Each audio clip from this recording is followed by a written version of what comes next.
Most people think they already know the Nordic gods. Thor swings his hammer, Odin watches from his throne, Loki causes trouble, and Ragnarok ends everything in fire. But those are just fragments. Beneath the popular myths lies a darker, stranger hierarchy of power that rarely makes it into movies or textbooks. Some gods ruled not with thunder, but with fear. Others shaped reality without lifting a weapon. If power is not just strength, but influence, sacrifice, and survival, then the true ranking of the Nordic gods might surprise you. In the old Norse world, power was never simple. A god could be feared yet doomed, worshipped yet broken, wise yet helpless against fate. Unlike modern superheroes, the gods of the North were not invincible symbols of hope. They were reflections of a brutal world where winter killed, war never ended, and destiny could not be escaped. To understand who truly held power, we must look beyond muscles and magic and ask who controlled knowledge, life, death, and the future itself. At the lowest edge of this list stands a god few people talk about, yet everyone depended on. Ullr, the silent master of winter, hunting, and survival. In a land of ice and endless snow, survival itself was power. Ullr ruled skis, bows, and oaths, guiding those who moved through frozen forests where a single mistake meant death. He wasn't flashy, but his domain decided who lived long enough to see spring and who vanished beneath the snow. Next comes Forseti, a god whose power didn't roar like thunder, but settled conflicts before blood was spilled. Forseti ruled justice, mediation, and law, a rare force of balance in a violent culture. While other gods resolved disputes with axes and fire, Forseti ended wars with words. His power was subtle but dangerous, because peace threatened warriors who thrived on chaos. In a world built on vengeance, the ability to stop violence was almost revolutionary. Then there is Tyr, the god of war who sacrificed more than anyone else. Tyr wasn't the strongest fighter, but he embodied honor and courage in their purest form. When the gods needed to bind the monstrous wolf Fenrir, it was Tyr who placed his hand in the beast's jaws, knowing he would lose it.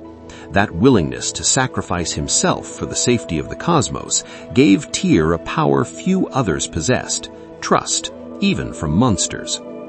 Freyr follows, a god whose strength came not from battle, but from abundance. Freyr ruled fertility, peace, rain, and prosperity, controlling the forces that allowed civilizations to exist at all.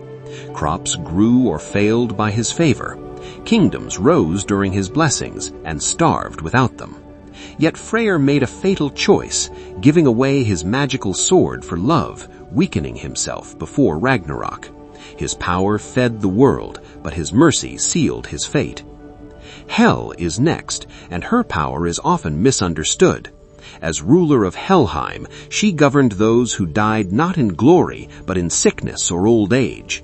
That alone made her domain larger than Odin's Valhalla. Hel did not judge, she simply received. Cold, patient, and unavoidable, her authority was absolute. Even gods feared her realm, because once Hel claimed a soul, not even Odin could command it back. Balder enters as a paradox of power. Loved by all, immune to nearly every weapon, Balder represented light, purity, and hope. His power wasn't destructive, but symbolic. The entire cosmos reacted to his death, unraveling toward Ragnarok. That reaction reveals his true strength. Balder was the emotional pillar of the gods. When he fell, hope itself collapsed. No other god's death carried such catastrophic consequences. Loki stands above many, not because of strength, but because of chaos. Loki's power was adaptability. He changed shapes, genders, loyalties, and even sides when it suited him. Gods relied on him, feared him, and blamed him, often at the same time. Loki didn't destroy worlds with brute force, he destabilized them from within. In many ways, Ragnarok was not caused by Loki's strength, but by the gods' dependence on him. Thor is the most famous, but his true power goes beyond lightning. Thor was the shield of humanity, the god who fought giants endlessly to keep the world from collapsing. His strength was unmatched, but it came with simplicity. Thor solved problems by smashing them, and for a time that worked. Yet raw power has limits. At Ragnarok, Thor would kill the world serpent, but only manage a few steps before poison ended him. Freya rises next, wielding one of the most terrifying forms of power in Norse myth. She ruled love, desire, fertility, and death, choosing half of the slain warriors for her own hall. Freya practiced Seder magic, a form so potent it frightened even Odin. She could bend fate, see futures, and influence hearts and minds. While Thor fought bodies, Freya ruled emotions, fate, and the unseen threads of destiny. Odin stands near the top, not because he was the strongest, but because he was willing to lose everything for knowledge. Odin sacrificed his eye for wisdom, hung himself on the world tree to learn runes, and sent ravens across reality to spy on all realms. He didn't fear death, he feared ignorance. Odin's power was preparation. He knew Ragnarok was coming and spent eternity trying and failing to stop it. Yet above even Odin stands fate itself, embodied by the Norns. Urd, Verdandi, and Skuld did not fight wars or cast spells, yet every god bowed to their decisions. They carved destiny into the roots of Yggdrasil, deciding who would rise, who would fall, and when the end would come. Even Odin could not escape their weaving. True power in Norse myth was not strength or wisdom, but inevitability. The Norns remind us that in Norse mythology, the most powerful force is not a god with a weapon, but time itself. Everything moves toward an end already written. Gods can struggle, resist, and delay, but never escape. That worldview shaped Viking culture, turning bravery into defiance rather than hope. Power wasn't about winning forever, it was about standing tall even when defeat was guaranteed. This perspective changes how we see all Nordic gods. Thor's strength becomes tragic, Odin's wisdom becomes desperate, and Loki's chaos becomes inevitable. Each god plays a role in a story that cannot be rewritten.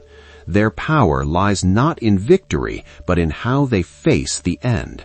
That is why Norse mythology feels so raw, so human, and so brutally honest compared to other mythologies. Unlike gods of eternal harmony, the Nordic gods mirror a harsh environment. Long winters, failed harvests, and constant war shaped their stories. Power meant endurance, not perfection.